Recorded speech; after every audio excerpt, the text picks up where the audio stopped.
Bom dia, e hoje a nossa leitura é a Carta aos Romanos, capítulo 5 a 6. Em nome do Pai, do Filho e do Espírito Santo. Amém. Capítulo 5. Fruto da nova justiça. Justificados, pois, pela fé, temos a paz com Deus por meio de nosso Senhor Jesus Cristo. Por ele é que tivemos acesso a essa graça, na qual estamos firmes, e nos gloriamos na esperança de possuir um dia a glória de Deus. Não só isso, mas nos gloriamos até das tribulações, pois sabemos que a tribulação produz a paciência produz a fidelidade, e a fidelidade comprovada produz a esperança. E a esperança não engana, porque o amor de Deus foi derramado em nossos corações pelo Espírito Santo que nos foi dado. Com efeito, quando éramos ainda fracos, Cristo a seu tempo morreu pelos ímpios. Com muita dificuldade, a gente aceitaria morrer por um justo, por um homem de bem, quiçá se consentiria em morrer. Mas eis aqui uma prova brilhante de amor de Deus por nós. Quando éramos ainda pecadores, Cristo morreu por nós. Portanto, muito mais agora que estamos justificados pelo sangue, seremos por ele salvos da ira. Se quando éramos ainda inimigos, fomos reconciliados com ele, com Deus pela morte de seu Filho, com muito mais razão, estando já reconciliados, seremos salvos por sua vida. Ainda mais, nós nos gloriamos em Deus por nosso Senhor Jesus Cristo, por quem desde agora temos recebido a reconciliação. Morte em Adão e vida em Cristo. Cristo e Abraão. Por isso, como por um só homem entrou o pecado no mundo, e pelo pecado a morte, assim a morte passou a todo o gênero humano, porque todos pecaram. De fato, até a lei, o mal estava no mundo, mas o mundo não é imputado quando não há lei.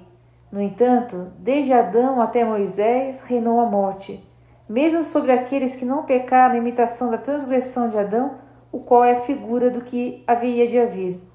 Mas com o dom gratuito não se dá o mesmo que com a falta.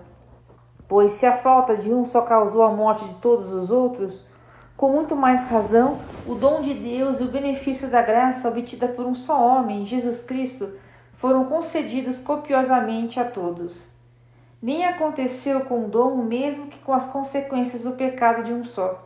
A falta de um só teve por consequência um veredicto de condenação, ao passo que depois de muitas ofensas, o dom da graça traz um juízo de justificação. Se pelo pecado de um só homem reinou a morte, por esse único homem, muito mais aqueles que receberam a abundância da graça e o dom da justiça reinarão na vida por um só, que é Jesus Cristo. Portanto, como pelo pecado de um só a condenação se estendeu a todos os homens, assim por um único ato de justiça recebem todos os homens a justificação que dá a vida.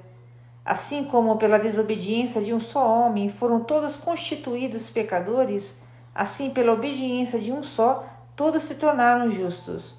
Sobreveio a lei para que abundasse o pecado, mas onde abundou o pecado, superabundou a graça.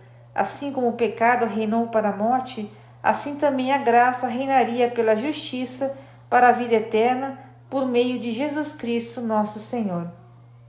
Capítulo 6. Morte e vida com Jesus Cristo. Então, que diremos? Permaneceremos no pecado para que haja abundância da graça? De modo algum. Nós que já morremos ao pecado, como poderíamos ainda viver nele? Ou ignorais que todos os que fomos batizados em Jesus Cristo, fomos batizados na sua morte? Fomos, pois, sepultados com ele na sua morte pelo batismo, para que, como Cristo ressurgiu dos mortos pela glória do Pai, assim nós também vivamos uma vida nova. Se fomos feitos o mesmo ser com ele por uma morte semelhante à sua, o seremos igualmente por uma comum ressurreição. Sabemos que nosso velho homem foi crucificado com ele, para que seja reduzido à impotência o corpo outrora subjugado ao pecado, e já não sejamos escravos do pecado, pois quem morreu, libertado está do pecado. Ora, se morremos com Cristo, cremos que viveremos também com ele, pois sabemos que Cristo, tendo ressurgido dos mortos, já não morre, nem a morte terá mais domínio sobre ele. Morto, ele o foi uma vez por todos pelo pecado, porém está vivo, continua vivo para Deus. Portanto, vós também considerai-vos mortos ao pecado, porém vivos para Deus em Cristo Jesus. Servos libertos. Não reine, pois, o pecado em vosso corpo mortal, de modo que obedeçais aos seus apetites, nem ofereçais aos vossos membros ao pecado como instrumentos do mal. Oferecei-vos a Deus como vivos, salvos da morte, para que os vossos membros sejam instrumentos do bem a seu serviço. O pecado já não vos dominará, porque agora não estáis mais sobre a lei, e sim sobre a graça. Então, havemos de pecar pelo fato de não estarmos sob a lei, mas sob a graça? De modo algum. Não sabeis que, quando ofereceis alguém para lhe obedecer, sois escravos daquele a quem obedeceis, quer seja do pecado para a morte, quer da obediência para a justiça? Graças a Deus, porém, que depois de teres sido escravos do pecado, obedecestes de coração a regra da doutrina na qual tendes sido instruídos, e libertados do pecado, vos tornastes servos da justiça. Vou-me servir de linguagem corrente entre os homens, por causa da fraqueza de vossa carne.